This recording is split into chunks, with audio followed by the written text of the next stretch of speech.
What happens when one of Hollywood's most outspoken actors collides with daytime TV's most unfiltered host over something we all care about, our holidays? Mark Wahlberg thought he was just there to promote his latest family film, but when Joy Behar challenged his views on what holidays mean today, the conversation went from festive to fiery in seconds. What unfolded was an unforgettable clash about tradition, values, and what we've lost along the way. The studio lights of The View shimmered brightly as the cameras glided across the stage.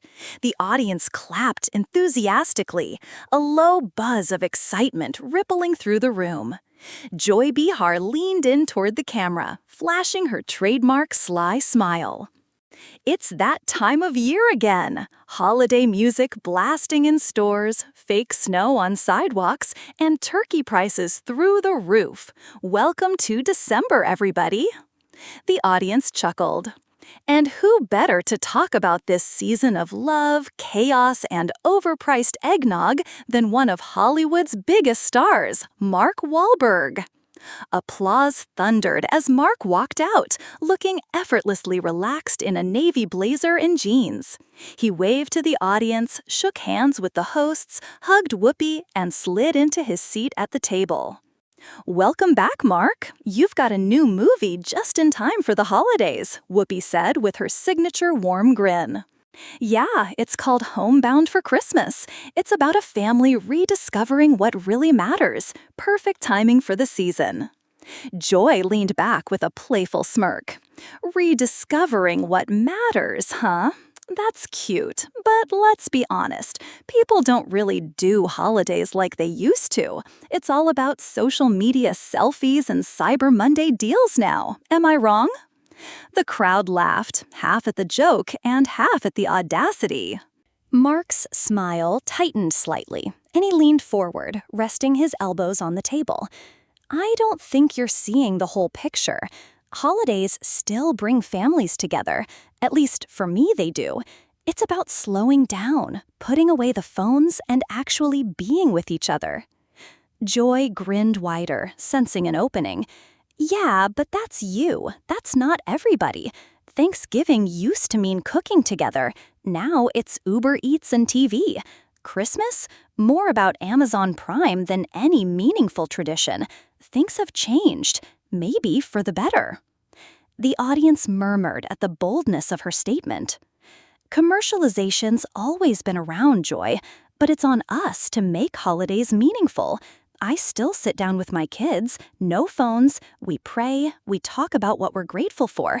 That hasn't changed in my house, and it doesn't have to change anywhere else unless people let it." The audience applauded warmly, clearly touched by his words. Sunny Hostin, ever the data-driven voice, chimed in.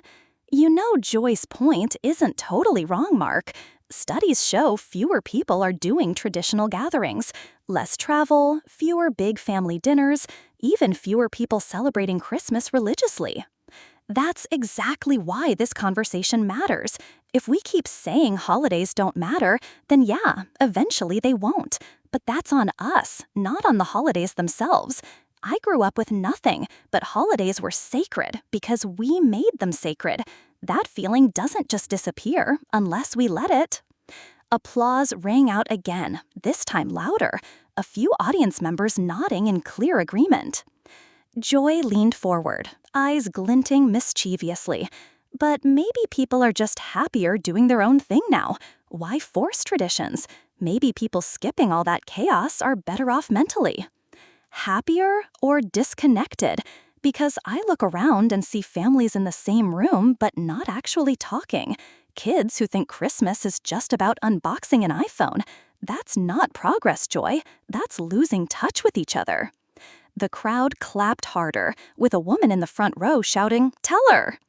Whoopi raised an eyebrow, grinning like a spectator at a boxing match. "I have a feeling we're not done yet."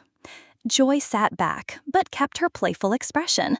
"So you're saying people today are wrong for redefining what holidays mean to them?" "I'm saying we've gotten lazy.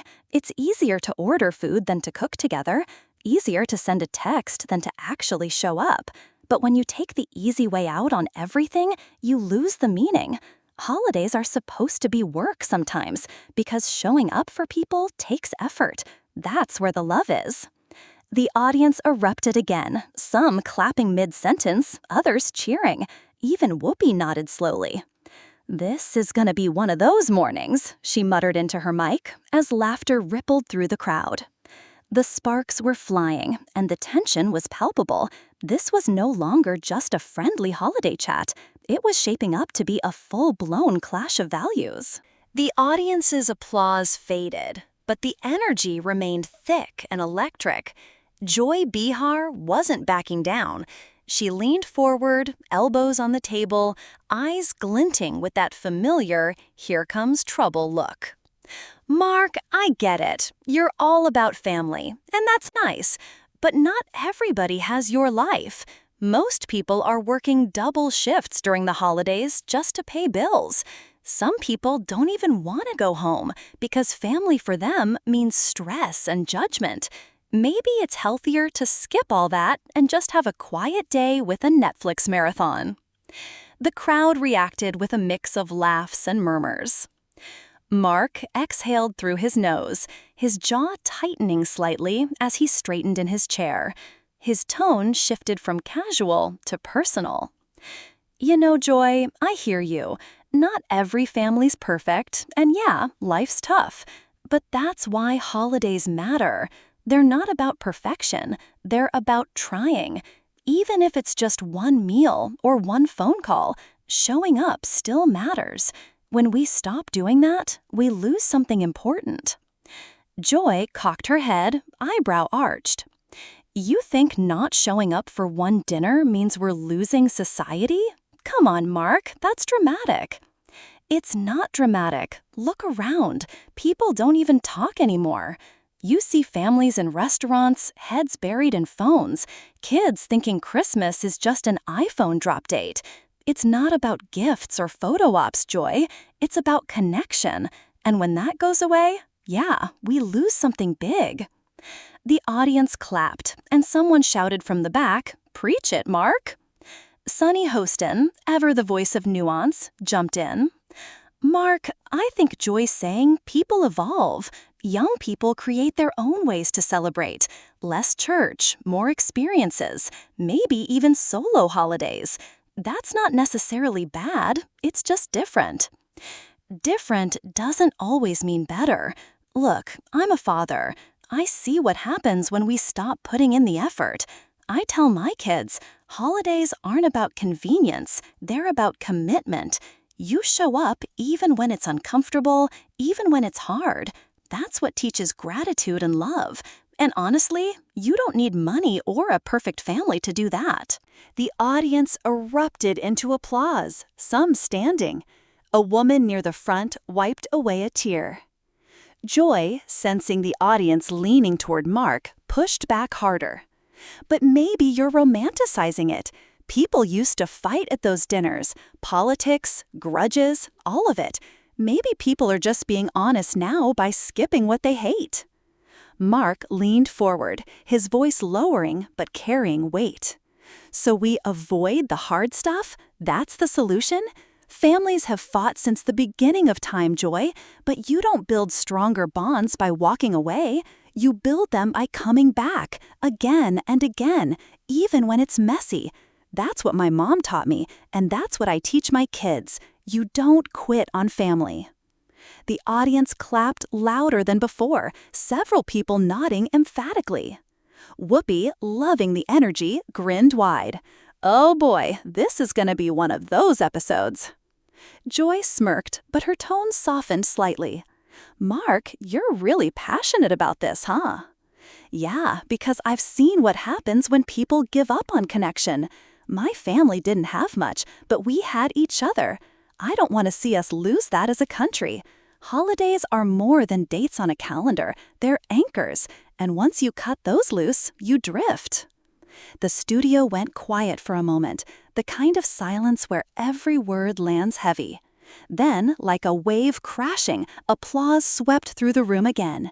People stood, clapping and cheering as Joy looked at Mark, half surprised, half admiring of how deep the conversation had gone. This wasn't just about turkey dinners or Christmas trees anymore. The conversation had shifted into something deeper, about the very meaning of connection in a disconnected world. The energy in the studio had shifted again, quieter now, expectant. Mark leaned forward, his hands clasped together, eyes lowered for a brief moment before locking on Joy. His voice softened, carrying a tone the audience hadn't heard from him before. "You know, Joy, I didn't plan to talk about this today, but listening to you, I think I should." The room stilled. Even the producers in the background paused. When I was a kid in Dorchester, there were years when we couldn't afford a Thanksgiving dinner. My mom worked 2 jobs, sometimes 3, and my dad, well, he wasn't around much.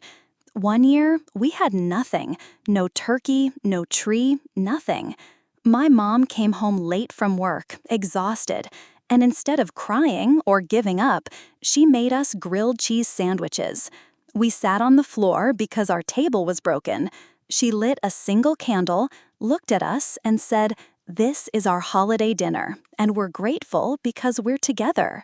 Mark's voice cracked slightly, and the studio audience leaned forward in complete silence.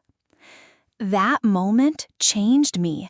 It wasn't about the food or the presents or the perfect picture. It was about her choosing to make something out of nothing. And I carry that with me every holiday.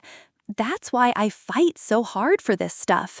Because if my mom could do that when we had nothing, then there's no excuse for us, with all we have now, to just throw these traditions away.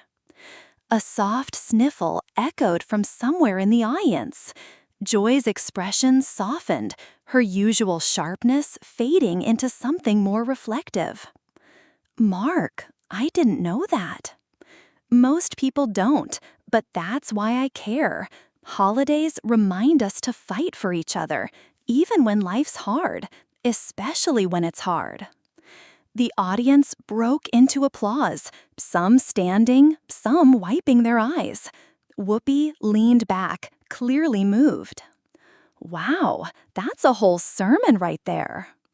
Joy exhaled, half smiling but visibly emotional. "Okay, I'll admit, that's powerful. I see where you're coming from." The clash had shifted. This was no longer just debate. It had become raw, human, and deeply personal. The emotional silence from Mark's story lingered, the audience still processing what they had just heard. But Joy Behar, ever the professional provocateur, wasn't ready to let go completely. She leaned forward, hands clasped, her tone calmer but still edged with challenge.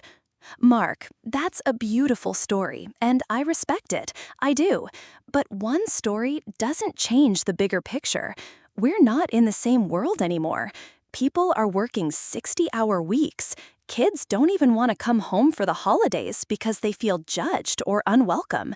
Maybe clinging to old traditions is holding people back instead of moving them forward." A few scattered claps came from the audience, but they were quickly drowned out by murmurs of disagreement. Mark straightened in his chair, his calmness now replaced by a steady intensity. "So what's the answer, Joy? Give up? Stop trying? Just say, hey, life's hard, so let's all stay disconnected?" That's exactly why things feel broken right now, because we keep choosing easy over meaningful, and it's costing us more than we even realize. I'm not saying give up, I'm saying evolve. Evolve into what? A world where family dinners are replaced by DoorDash and FaceTime calls? Where the only holiday tradition is an Instagram post? That's not evolution, Joy. That's surrender. The audience erupted, clapping and cheering loudly. One man shouted, "He's right," while an elderly woman near the front yelled, "Preach, Mark!" Sonny Hostin tried to calm the room with a measured tone. Okay, let's not lose sight of the nuance here." But Mark wasn't finished. His voice cut through the noise, raw and emotional. When we stop showing up for each other, we stop being a community. Holidays aren't about perfection, they're about connection. If my mom could make grilled cheese sandwiches on the floor feel like Christmas, then what's our excuse today, with all we have? We're losing something we might never get back if we don't wake up. The crowd was on its feet now, clapping, whistling, even chanting his name. Whoopi Goldberg laughed, shaking her head. This might be the first time I've seen our audience turn into a revival meeting. Joy raised her hands in surrender, though her smile betrayed amusement. Okay, clearly you've got the crowd on your side, Mark. It's not about sides, Joy. It's about remembering what matters. You want to evolve? Fine, but let's not evolve past loving each other. That's not progress, that's loss. The audience roared even louder, people standing and waving their hands in agreement. Cameras zoomed in on Mark, leaning back in his chair but still visibly emotional, while Joy simply nodded, conceding the moment without saying a word. The applause eventually softened, but the energy in the room lingered, thick with emotion. Mark sat back, hands resting on the table, his eyes still reflecting the weight of the story he had just shared. For once, Joy Behar didn't rush to fill the silence with another joke. Instead, she tilted her head, looking at him with a rare softness. You know, Mark, I give you a hard time because, well, that's what I do. But you're right about one thing. Connection matters. I can't argue with that. And if your mom could make grilled cheese feel like Christmas, then maybe we all need to take another look at what really counts. Mark smiled faintly, the intensity from earlier replaced by gratitude. That's all I'm saying, Joy. It doesn't have to be perfect. It just has to be real. The audience erupted again, but this time it wasn't the wild, combative energy from before. It was warm, almost reflective. People were nodding to each other, some holding hands, others visibly emotional. Whoopi, sensing the moment, leaned into her microphone with a grin. You know, this is why we do this show. It's not just about hot takes or headlines. Sometimes it's about remembering what really matters. The camera caught a wide shot of the table, Mark leaning slightly toward Joy, Joy offering a half smile of concession, Sunny Hostin nodding thoughtfully, and Whoopi looking downright proud of the moment. It was one of those rare times on daytime television where a debate hadn't just been entertaining, but had landed somewhere meaningful. Mark looked toward the audience and then straight into the camera. If you're watching this at home, I'm not telling you how to spend your holidays. I'm just saying, spend them with someone, with anyone, because one day that chance might not be there anymore. And trust me, you'll miss it when it's gone. The audience stood and applauded, a standing ovation that carried a surprising emotional weight for a talk show known for its fiery debates. As the music swelled and the credits rolled, social media was already lighting up. Clips of the exchange were being shared with captions like, "Mark Wahlberg makes Joy Behar speechless," and "This is why family matters." For a moment, The View wasn't just trending, it was trending for something deeper than controversy. If you liked this powerful moment, make sure to subscribe for more celebrity clashes, emotional showdowns, and unforgettable TV moments. Drop a comment below. Do holidays still matter to you? Again, this story is a work of fan-based fiction inspired by publicly available information and general social media discussions. It is created purely for entertainment purposes and does not depict any actual events or real conversations. There is no evidence that the events, dialogues, or situations described ever occurred in reality.